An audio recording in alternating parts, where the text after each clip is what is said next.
Hi everyone, you're welcome to My Professor Note. This is Bhupesh Sharma. Here in this video, we're going to talk about your fifth unit, which is your language is basic concept, theories, pedagogy, and English in use. Some of you find this unit very complex and tough to study and understand. So here I'm going to make it easy for you. We're going to divide this whole unit into three parts. First, we will talk about the language and its basic concepts. Here we talk about that how is language formed, what is the structure of a language and how it came into existence, and what are the different elements which are needed to create a language. Here we talk about specifically about the linguistics, because this is where we study the science behind the language. The field of the study of language is known as the linguistics, and that's where we talk about these basic concepts. Okay, so let's start. What is the very first thing that we need for the language? To articulate our emotions and feeling and to have a conversation, the very first is needed, that is the word. So in linguistic, the study of the word is known as a morphology. And now these are terms which you have to remember from your exam perspective. Now once we have the word, next thing is to say it. But before saying it, we have to create a structure of it. We have to create a sentence. We have to combine these different words and create a sentence. Now the science behind combining these words is known as the syntax. This is the second term and the basic concept you have. Now once these words are combined, we have the sentence. Now we speak it.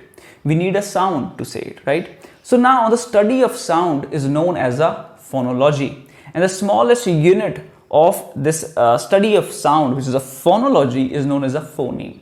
And the smallest unit of the morphology, which is the study of the word, is known as a morpheme. Now once we have said it, we have delivered the message to the person. Now the fourth step is to get its meaning. Now there's a study to get the meaning by studying the structure of grammar, which is known as the semantic. Now this is the one way to get the meaning. The another way to get the meaning is which is based on the social context, which is known as the pragmatics. Another thing is that the spoken and written is not the only form, right? The word we speak, we write the word. Besides this, there is also another language, which is known as the language of sign. And the study of sign is known as the semiotic. So these are the very basic concepts of the language that we study under the linguistics. So now once we have the language, the second thing is come the variety of language. The first one we have is the pidgin, which is the Chinese pronunciation for the English word business, because it came into existence just because of the business and trade. In 15th and 17th century, which is known as the age of discovery, people start going out. And now if two different nation people will come together, so for example, English people and Hindi people. So now Englishmen cannot speak Hindi and the Indian cannot speak the English at the very beginning. So how they will make each other things understand? By their hands expression, by their body language, by making different sounds. So this is the very beginning of the language. They do not know the language with what they can communicate with each other. This now, the whatever language they are speaking to make each other understand is known as the pidgin, which is the collection or the mixture of both the languages, Hindi and English. And after that, this language gets developed, it gets full-fledged. The Hindi people draw the words and a grammatical structure from the English people, and English people draw their words, vocabulary and grammatical structure and creates a language, a full-fledged language, which is known as the Creole, right? Now once we have the language, there are ways to discussion now. In the office you go, you talk in a different way. You talk with your friend in a casual manner. At home, you have a casual talk. In office, in meetings, you have a formal way of conversation, right? Why these different ways of conversation? These ways and you communicating in different manner is known as the register, right? Register. That at home, you talk in casual manner. In the office, you talk in the formal manner, which is known as the register, the way of communicating according to the situation, right? So these are the varieties of the language. We also have dialect here. In dialect, what we have in dialect is our language changed according to the state mainly or the country mainly. But dialects are different within a state, right? As we in India, after every 1 or 2 kilometer, our dialects change. They are of a low prestige, and the languages have a high standard. They are adopted on the national level. You in dialect, you do not have a full-fledged language, right? It does not have that much respect, or as your national language have. So dialects and language have a huge difference between them. Dialects we mainly use at our home, and sometimes they are also used in the formal language as well, but they are of the low prestige than our language, which is used on the national level. All right. So after the varieties of language, we have linguists here, the people who have worked in this field, the scholars who have worked in these field. So very first one we have here, the Ferdinand de Saussure. He's the one who came with this field of linguistics at the very beginning. He's known as the father of linguistics. We will talk about them in a much more detailed manner in the further video, where I will cover all the chapters, where I'll be talking about all his works, all his terms, just everything. But another one we have is Noam Chomsky, who is famous from his universal grammar theory. The third one we have is Michel Alexander Halliday, who defined linguistics as a way of exchanging meaning through languaging. Then we have Michel Hulong, who is famous for his concept of focus on the form. Then we have David Noonan, Australian linguistics. He's very famous for his English language teaching book list, which is known as a Go For It. Then we have Prabal Das Gupta, an Indian linguist, and Otherness of English, which is a very important work, even though asked in the 2021 in the paper. Then we have Braj Bihari Kachru, Kashmiri linguist, famous for coining the World English term and his work Alchemy of English. Beside this, we have Edward Sapir and Benjamin Lee Wolfe, his disciple. Both of them create a hypothesis where they say that the way of thinking of two different culture people is according to their language. They think different because their language is different, right? So these are the very important linguists that you have to cover from your exam perspective. After knowing about them, let's talk about the theories and a pedagogy that you use for the pedagogy for teaching the language.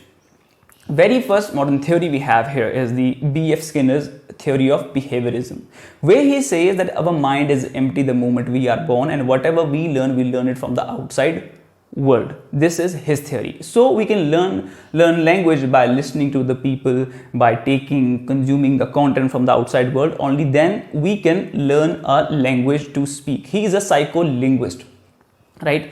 Then we have the second theory, which is given by the Noam Chomsky, the theory of universal grammar.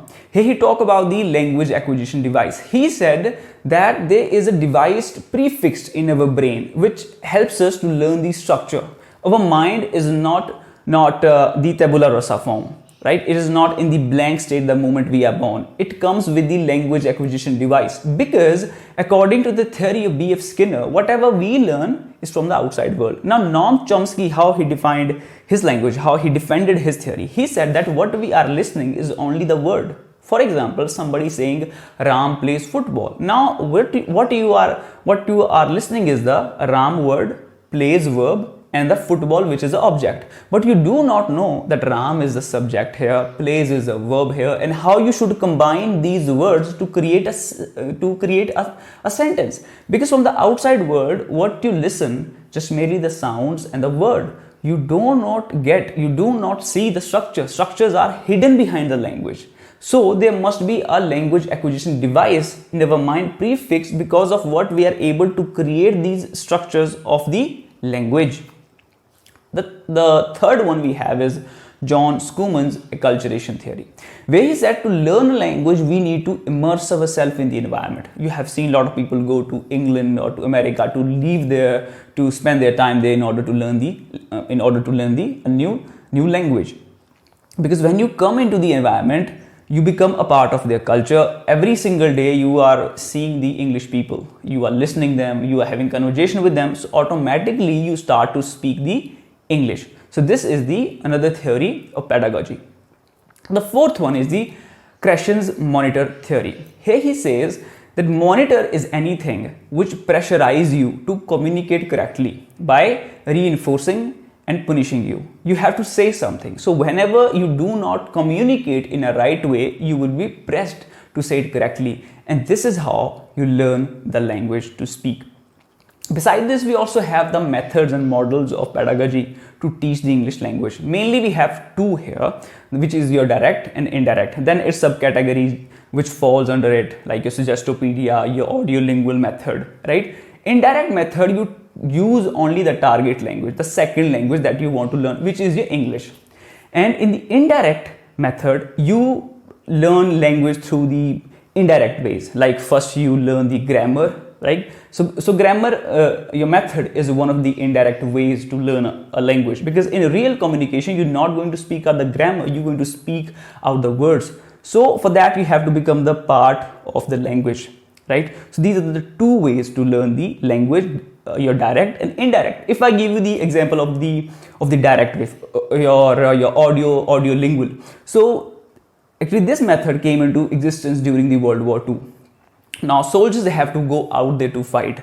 For example, English people have to fight in the French country. So what they were doing, they were organizing a meeting between the French native people and the soldier. They are having the communication. Now there will be a linguist person, a professional who knows about both of these languages. He will be interpreting that what he is saying French people. He will let that people know who is an English soldier, that what this word mean, what is their grammatical structure. While both of them are having discussion, there is a third person who is monitoring them. And this is how it worked.